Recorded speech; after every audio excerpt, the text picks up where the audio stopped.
ನಾಳೆ ನಾಡಿನಾದ್ಯಂತ ಮಹಾಶಿವರಾತ್ರಿ ಹಬ್ಬದ ಸಡಗರ ಮನೆ ಮಾಡಿದೆ. ಶಿವನ ಪೂಜೆಗೆ ಭಕ್ತರು ಸಕಲ ತಯಾರಿಯನ್ನ ನಡೆಸಿದ್ದಾರೆ. ಆದರೆ ಮಾರುಕಟ್ಟೆಗೆ ಹೋದ ಗ್ರಾಹಕರಿಗೆ ಬೆಲೆ ಏರಿಕೆಯ ಬಿಸಿ ತಟ್ಟಿದ್ದು ಹೂವು ಮತ್ತು ಹಣ್ಣುಗಳ ದರ ಕಂಡು ದಂಗಾಗಿದ್ದಾರೆ. ಕಳೆದ ವಾರಕ್ಕೆ ಹೋಲಿಸಿದರೆ ಹಬ್ಬದ ಮುನ್ನಾ ದಿನವಾದ ಇಂದು ಬೆಂಗಳೂರಿನ ಪ್ರಮುಖ ಮಾರುಕಟ್ಟೆಗಳಲ್ಲಿ ಹೂ ಹಾಗೂ ಹಣ್ಣಿನ ದರದಲ್ಲಿ ಕೊಂಚ ಏರಿಕೆಯಾಗಿದೆ. ಸಿಲಿಕಾನ್ ಸಿಟಿಯ ಕೆಆರ್ ಮಾರುಕಟ್ಟೆ, ಮಲ್ಲೇಶ್ವರಂ, ಗಾಂಧಿ ಬಜಾರ್ ಹಾಗೂ ಯಶವಂತಪುರ ಮಾರುಕಟ್ಟೆಗಳಲ್ಲಿ ಹಬ್ಬದ ಖರೀದಿ ಜೋರಾಗಿದೆ.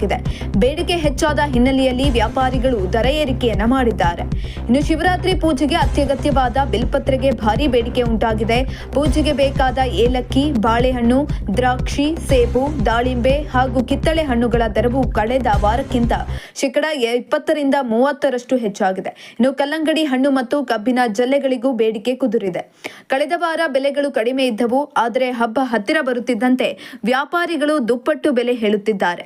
ಆದರೂ ವರ್ಷಕ್ಕೊಮ್ಮೆ ಬರುವ ಹಬ್ಬವಾದ್ದರಿಂದ ದೇವರ ಪೂಜೆಗೆ ತೆಗೆದುಕೊಳ್ಳಲೇಬೇಕೆಂದು ಮಾರುಕಟ್ಟೆಗೆ ಬಂದಿದ್ದ ಗ್ರಾಹಕರು ತಮ್ಮ ಅಳಲನ್ನ ತೋಡಿಕೊಂಡಿದ್ದಾರೆ. ಒಟ್ಟಿನಲ್ಲಿ ಬೆಲೆ ಏರಿಕೆಯ ನಡುವೆಯೂ ಭಕ್ತರ ಜಾಗರಣೆ ಮತ್ತು ಶಿವಪೂಜೆಗೆ ಬೇಕಾದ ಸಿದ್ಧತೆಗಳನ್ನು ಉತ್ಸಾಹದಿಂದಲೇ ಮಾಡಿಕೊಳ್ಳಲಾಗ್ತಿದೆ.